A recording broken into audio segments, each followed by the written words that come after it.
it all kind of rolls up to this big question, right? Which is like, okay, are more people better or worse, right? And if you're like a straight up environmentalist, it's pretty likely right now you have the position that more people make the planet worse off.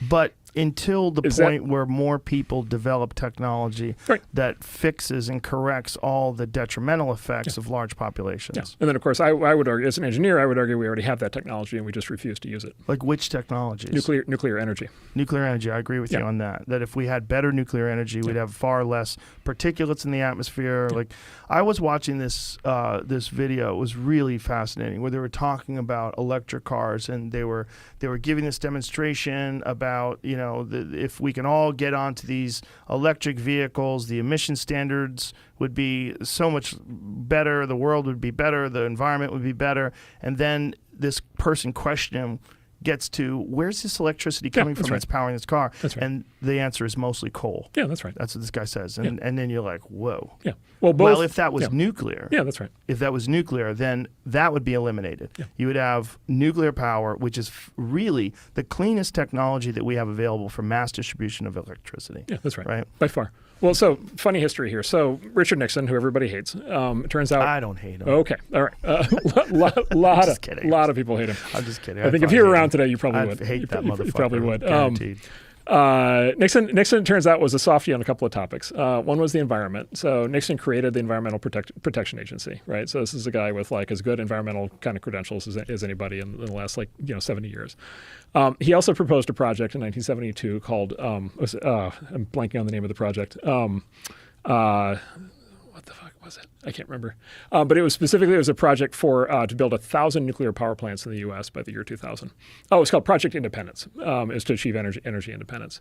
So he said, let's build 1,000 nuclear plants by 2000. Then we won't have any dependence on foreign oil. We won't need to use oil. We won't need any of this stuff, and we'll be able to just like power the whole country on nuclear reactors. You will notice that did not happen. That did not happen. Yes. Right. And so here we sit today with this kind of hybrid, kind of thing where we mostly have it's a lot of gas. Now there's some solar and wind. There's some a few nuclear plants.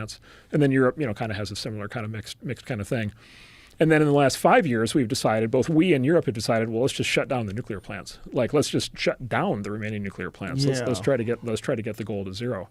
Right. And then, of course, Europe has hit the buzzsaw on this because now shutting down the nuke plants means they're even more exposed to their need for Russian oil. Right. It happened at the worst time possible. Right. Exactly. And they still won't stop shutting down the plants. They're still doing it, even though they really shouldn't, because Europe is funding Russia to the tune of over €1 billion a day by buying their energy, and they can't turn it off because they don't have their own organ. And sure enough, Germany right now, they're firing up the coal plants again. Oh, Jesus. Right. And they're heading into summer where they need to power the AC systems. And then this winter, they have a big problem. They need to power heat.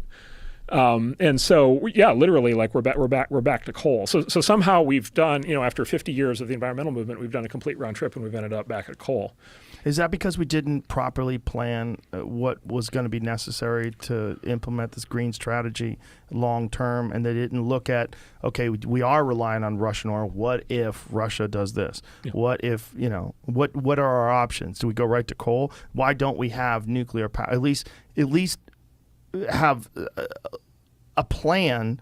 We know that they can develop nuclear power plants that are far superior to the ones that we're terrified of, like Fukushima, right? Ones that don't have these fail-safe programs or don't have a limited fail-safe. Like Fukushima had a backup, the backup went out too, and then they were fucked. 3 Mile Island, Chernobyl, when meltdowns, that's what scares us. What scares us is the occasional nuclear disaster. But are we looking at that incorrectly, because there's far more applications than there are disasters, and those disasters could be used to let us understand what could go wrong and engineer a far better system, and that far better system would ultimately be better for the environment. Yeah. So total number of deaths attributed to civilian nuclear power, total number of deaths, what were they for 3 Mile Island?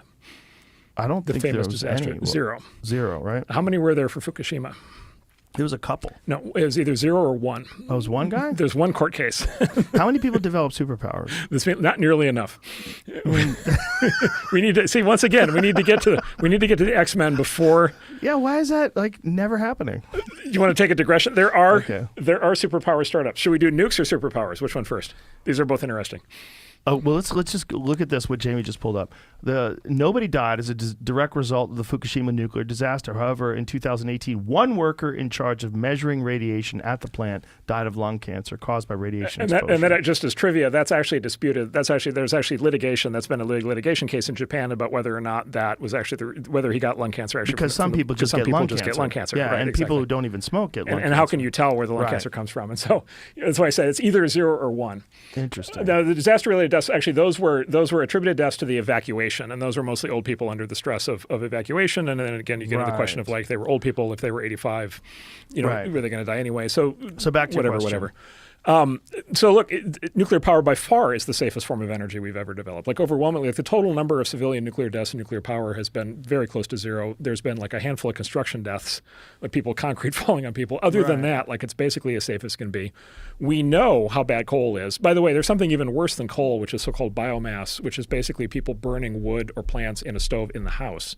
The impact fireplaces in the house are terrible. There's roughly 5 million deaths a year attributed in the developing world to people burning biomass in the house. So like that's the actual catastrophe that's playing out. And that's because of gas leaking inside their home. Yeah, because of the smoke in the house. And so like that's the like that. If you're a pure utilitarian, you just want to focus on minimizing human death. You go after those 5 million. Now, nobody ever talks about that, of course, because nobody actually cares about that kind of thing. But like that is what you would go after. Nuclear is like almost completely safe, and then there is a way to develop. If you want to develop a completely safe nuclear plant that was like safer than all these others, what you would actually do, there's a new design for plants where you would actually have the entire thing be entombed from the start. So you would build a completely self-contained plant, and you would encase the entire thing in concrete. And then the plant would run completely lights out inside the box, and then it would run for 10 years or 15 years or whatever until the fuel ran out, and then it would just stop working, and then you would just seal off the remaining part with concrete, and then you would just leave it put, and nobody would ever open it. And it would be totally safe, like totally contained, nuclear waste.